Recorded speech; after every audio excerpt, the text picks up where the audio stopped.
my dailies, and my partner lives in Oxford, I live in Leicestershire, and so it's been doing trips here and there without issue. And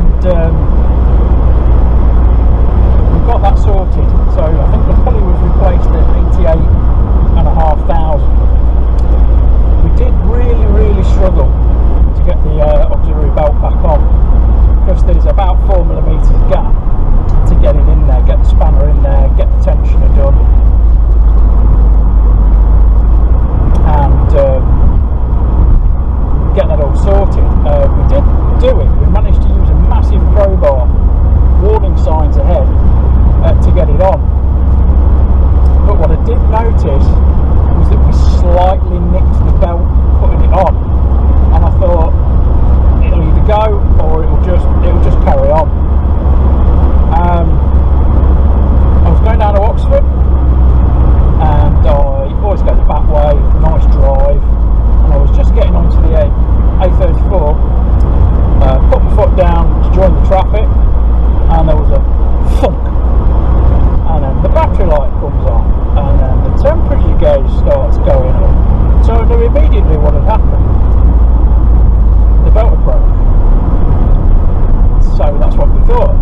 So, knowing what a hassle it is to do it, I've been a member of the AA for years, and in all those years this was only the second time I've ever had to call them out. So I explained over the phone what I knew had gone wrong. So the guy came out, he was with me in 25-30 minutes, and he said, yeah, I can do that, I can fix that. So I thought, good on you, mate, because I didn't really want to do it. The logistics of me having to fix it would have been borrowing my partner's car, getting the parts delivered to my house or her house, trying to make a tool to work the tensioner, and then of course having to get the wheel off, the wheel arch liners off, the lot to do it. So I've got to wait on the parts. I'm really not looking forward to doing it, because I knew what a hassle it was last time. The rest of it, the pulley change is easy, and the accessibility to the, like what is the front of the engine, is quite easy. It's just this tensioner, literally 4 or 5mm. It's just not enough to get a normal big ring spanner or anything like that on it.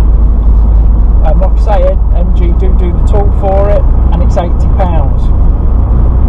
because I guess they want to just put you off doing the job in the first place, and that is really the only stumbling block, is the tensioner. So I bit the bullet, I rang the AA, like I said, he came out, yes I'll do it.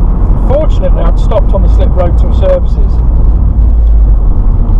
so we drove into the services with no power steering, which was great. And then we parked up, and he got all the side of the car stripped out, and we found the old belt in the under tray, and what had happened, it had flayed.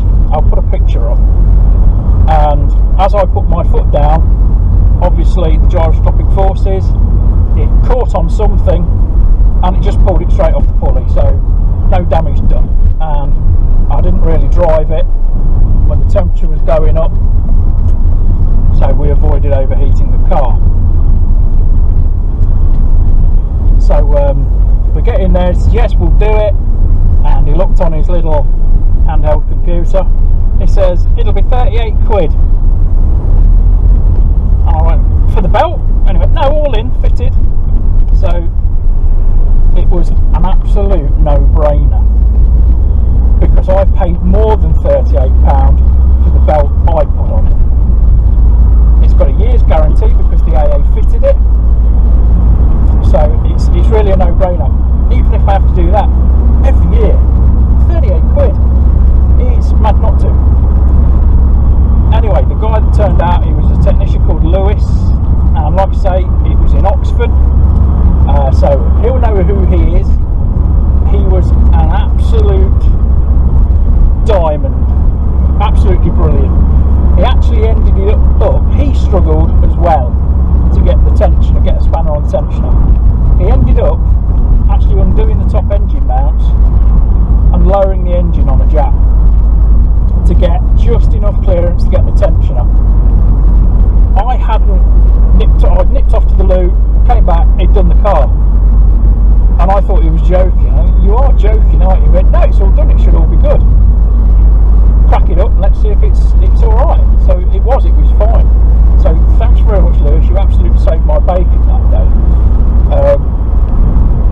And all in, he had to go to Abingdon for a part, so we had to wait, and at that time of day I knew it was going to take a minimum hour's wait for him just to get the part.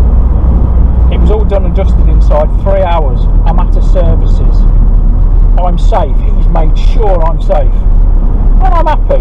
You know, I'd sooner wait around for somebody else to do that kind of work and happily do it, rather than me potentially, it would have took me 3 days to do because of the logistics of it. So thank you, AA, you're worth every single penny, and thanks to Lewis, you were absolutely brilliant.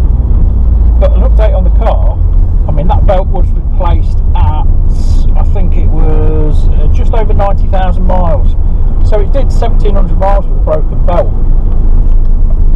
So, you know, had we not have broken it, it wouldn't have been an issue at all, and it was the tiniest of nicks. So I urge you all, if you've ever got in the slightest bit of damage on any of the auxiliary belts, just change them. Just get it in the garage or whatever.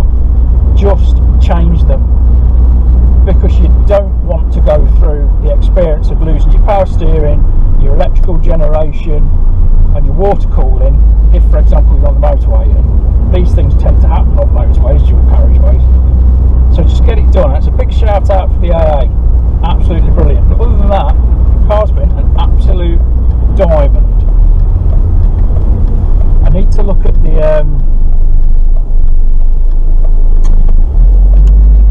sorry, just let somebody cross the road, or not rather. A couple of things I need to look at. I need to look at the fuel pump again. I did replace the fuel pump because it was doing the I'm not going to start on quarter tank trick, which is common to 75. And a modification is to fit, I think, a Peugeot pump. The pump's not the problem. There's a series of pipes that go from one side of the tank to the other. It's a saddleback tank. If one of those pipes becomes disconnected, it will still draw fuel from the side that the pump is, but it will not be able to draw the fuel over from the other side, and that's why it reads quarter of a tank and then it doesn't start. So I hope that's been informative. It's just a little catch up on the Rover. I hope you've enjoyed it. I'm now back home and I'm going to have a cup of tea.